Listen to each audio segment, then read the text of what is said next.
শেষ কথা শুনে নাও যায়, তুমি এক সপ্তাহের মধ্যে কাজের ব্যবস্থা করে নাও, আর আমি নিজের পথ থেকে চলে যাও।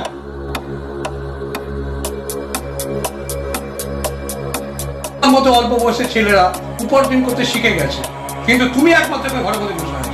বাংলায় একটা প্রবাদ আছে, হাত ছড়ালে না কাকের অভাব হয় না। তুই যেতে পারবি। তুমি বেকার না বসে থেকে, অন্ন ধ্বংস না করে তুমি কিছু করার চেষ্টা করো।